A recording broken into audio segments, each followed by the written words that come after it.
राजनीति विज्ञान के विद्यार्थियों, बीए द्वितीय वर्ष में आज आपके द्वितीय प्रश्न पत्र भारतीय राज्य व्यवस्था के अंतर्गत मैं आपको राज्यपाल की भूमिका के बारे में बताने जा रही हूँ, जिसमें आज हम केंद्रीय सरकार के प्रतिनिधि के रूप में राज्यपाल की भूमिका की चर्चा करेंगे। के.एम. मुंशी ने विधानसभा में कहा था कि राज्यपाल संवैधानिक औचित्य का प्रहरी और वह कड़ी है जो राज्य को केंद्र के साथ जोड़ते हुए भारत की एकता के लक्ष्य को प्राप्त करती है।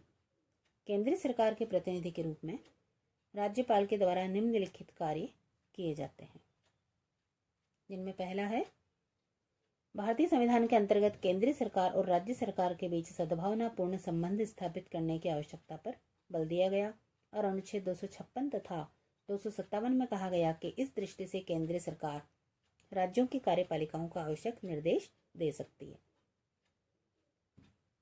अनुच्छेद 258 के अंतर्गत केंद्र सरकार अपने कुछ प्रशासनिक कार्य भी राज्य सरकार को हस्तांतरित कर सकती है। केंद्र सरकार के द्वारा राज्य सरकारों को इस प्रकार के निर्देश आदेश राज्यपाल के माध्यम से ही दिए जाते हैं। अनुच्छेद 356 के अंतर्गत राष्ट्रपति को संवैधानिक संकट की रिपोर्ट भी राज्यपाल दे सकता है।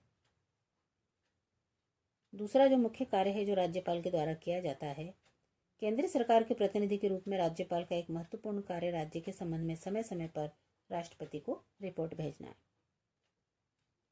तीसरा, अनुच्छेद 200 के अनुसार राज्य विधानमंडल द्वारा पास किए गए किसी विधेयक को राज्यपाल राष्ट्रपति की स्वीकृति के लिए सुरक्षित रख सकता है।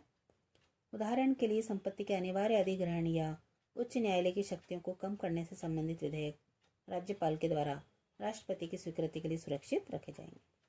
चौथा, अनुच्छेद 213 के अनुसार राज्यपाल को अध्यादेश जारी करने का अधिकार दिया गया है, किंतु उसे कुछ विषयों के संबंध में अध्यादेश जारी करने के पूर्व राष्ट्रपति से स्वीकृति लेनी होती है।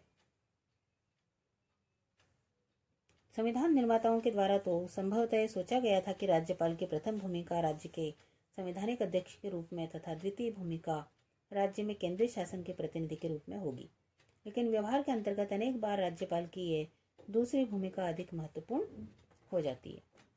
ऐसा विशेष रूप से उस स्थिति में होता है जबकि केंद्र में एक राजनीतिक दल की सरकार हो और राज्य में किसी एक विरोधी राजनीतिक दल की या कुछ विरोधी दलों की मिलीजुली सरकार हो। उपरोक्त स्थितियां यदि हम देखें तो आवश्यकता आज इस बात की है कि राज्यपाल की केंद्र सरकार के रूप में या केंद्र सरकार के प्रतिनिधि के रूप में जो भूमिका है और राज्य के संवैधानिक अध्यक्ष के रूप में जो भूमिका है, उन दोनों में ही उचित सामंजस्य स्थापित किया जाना चाहिए। धन्यवाद।